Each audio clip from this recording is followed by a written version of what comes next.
Everybody who loves baseball is already following Ken Rosenthal, and we check in with him now as we lead the league in information. Kenny, good morning to you in West Palm Beach, Florida. What's the temp and the humidity?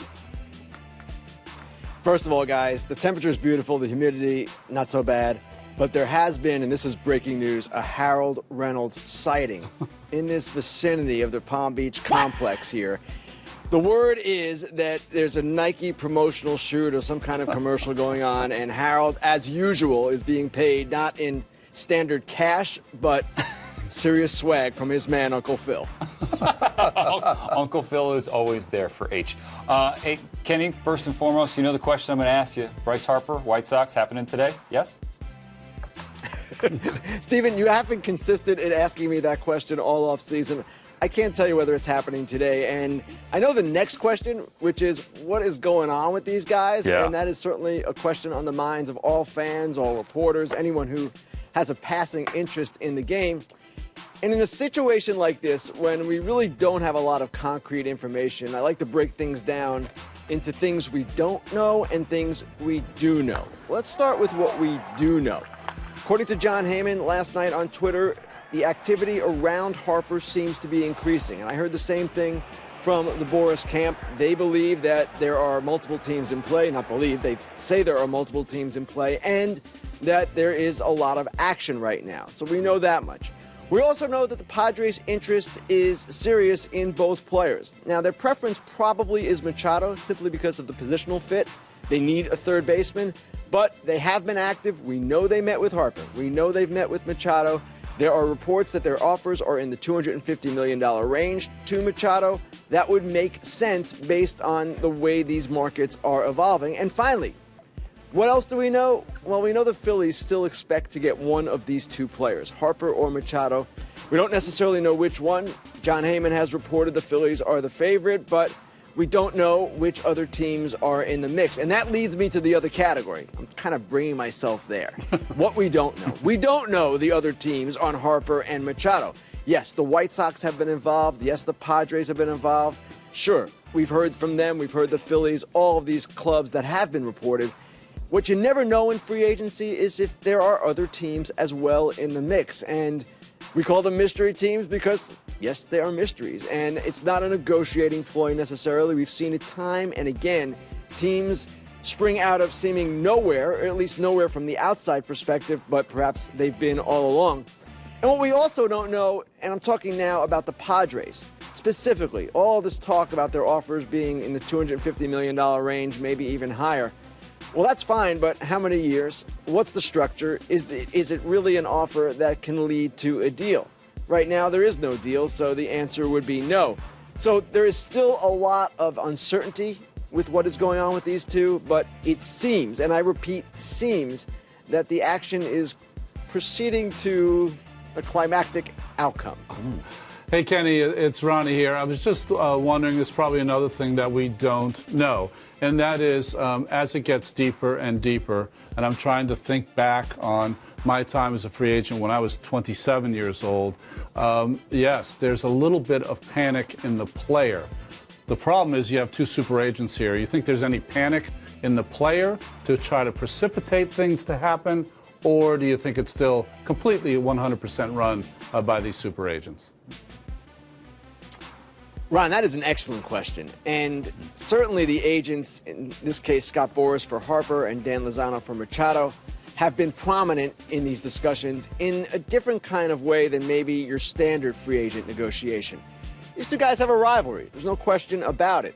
Machado left Boras for Lozano at early point in his career, and these two agents have negotiated a lot of big deals. Boras is the king of the mountain. Lozano is one of many agents who wants to topple him. So that is a factor. Now, to your specific question, are the players panicking? I don't believe these two players are, and the reason is it's still February, 17th? It's still, for a position player, relatively early. They don't need a month, 6 weeks necessarily to get ready. They can do it in a shorter amount of time. Now, come March 5th, March 10th, that's a little different story.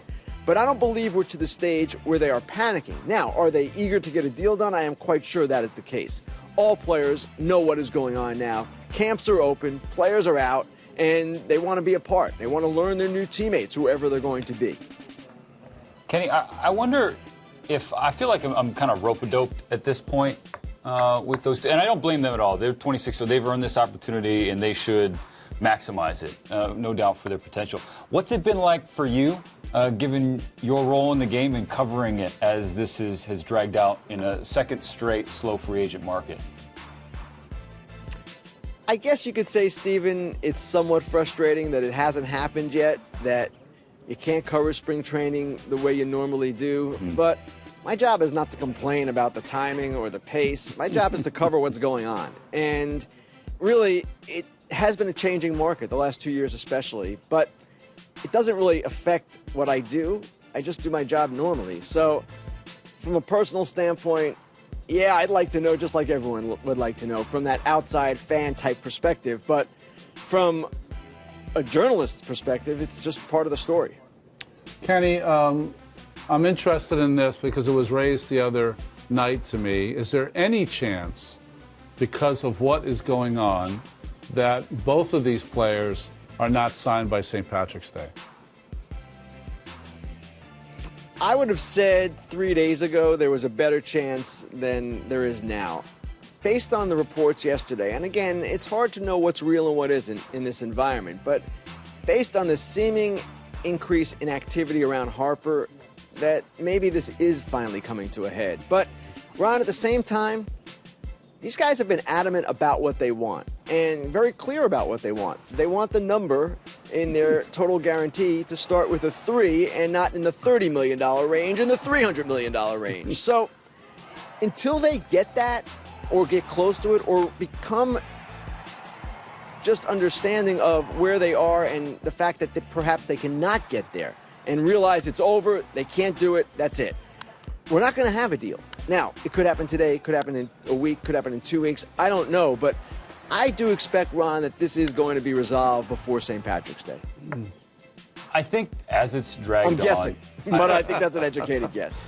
I hope you're right. As it drags on, the narrative turns on the players, and I don't like that, from the fans. I think they just maintain the perspective that, again, they've earned this right. They're in their absolute prime, and they deserve what's coming to them. So just be patient with it. And another reason I feel that way is because dudes like Mike Moustakas are getting one-year deals. Again, a second straight year where the Moose has to settle for a one-year offer. Kenny, you broke the story last night. What can you tell us about Mike's return to Milwaukee? Well, Stephen, first off, to that fan mentality that you just mentioned, and this is important. I understand that fans get frustrated, fans get somewhat disgusted with the money, but at the same time, anyone in any of these players' positions would be doing exactly the same thing. Yep. And I had a fan stop me outside Phillies camp the other day and said, hey, when is enough enough? Why isn't $250 good enough? $250 is not good enough if you believe you're worth $3. And that would apply to these guys at their high salaries, to people in what we would consider normal jobs at normal salaries. So I don't know that any fan can really say, hey, this is ridiculous, when we're all kind of in the same position in our lives. We all want as much as we can possibly earn. Now, Moustakas, 1 year, $10 million. The money was confirmed by Bob Nightingale of USA Today last night. And yes, it is a second straight disappointing outcome for Moustakas, who has had 2 good years in a row. Last year, of course, traded to Kansas City at the deadline. Here's a guy that rejected the qualifying offer, $17.4 million, at the end of the 2017 season. Goes into free agency last year, ends up with a 1-year, $6.5 million deal, ends up making almost $9 million total once you factor in his incentives. And now, with a $10 million guarantee, plus, I'm sure, incentives, he's not much above where he would have been had he taken that qualifying offer. Now, it was a different climate back then. I don't know that players were aware or as aware of how difficult the market is, but it just shows how difficult for certain players this has become, and Moustakas is one of them.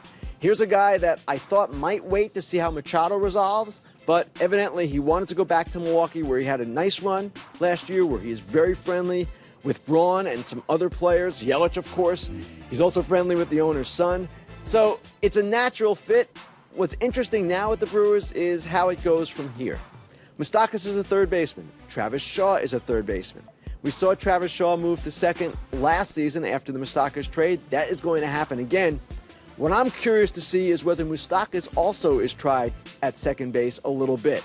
And the backdrop here also is the Brewers have a number one prospect, their best guy, a second baseman named Keston Hiura. He's coming. I don't know when he's coming, and maybe it won't be this season in a real impact role, but all of this is in the Brewers' mix. And it's going to be interesting to see how Shaw reacts, because here's a guy who has sacrificed for the team, who has spoken of his desire for a contract extension, and the Brewers have basically said no. So if you're asking him to move to second base, that's a tough thing to ask, and you can certainly understand why he would want that extension. You know, Kenny, I was just thinking as you were mentioning it out loud, you know, Yelich, Braun, the owner's son, certainly Moustakas, kind of bonded with all of those players who he played with, but also over the money they raised for the wildfire victims in Southern California, and that's pretty cool. The one thing I think about Moustakas when I think of him in Milwaukee is that I know he's from Southern California, but for some reason that blue-collar kind of player seems to follow him wherever he goes.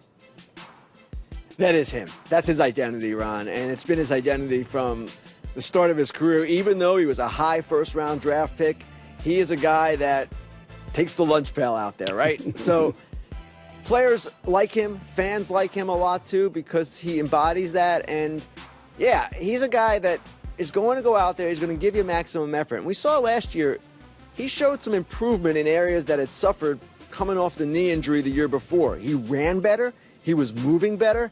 And I expect he'll have his usual decent counting numbers, home runs, RBIs for the Brewers this season.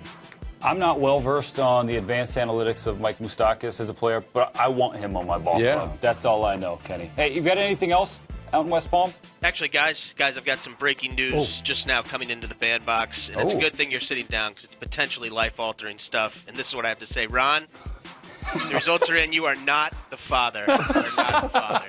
Just coming in on a Monday morning. That is funny. I forgot about this duo. I forgot. That's right. Wasn't Steven supposed to be the love child of Ron and Matt, something like that? Well, I don't know. The thing that really was funny, Kenny, that you missed not being in the box today, is Lauren came in and she looked at both of us and just chuckled. Like she just, this is strange. It's true. It did happen. We'll see. It did happen. Well, it's good to hear, by the way, that Lauren and Keith are working today, where the rest of the hosts, or the two hosts, I should say, are taking their usual holiday on an actual holiday. I'll give them that. That is true. Kenny, you're the man. Great to visit with you. And hey, you got scooped by Keith Costas there on the paternity test results.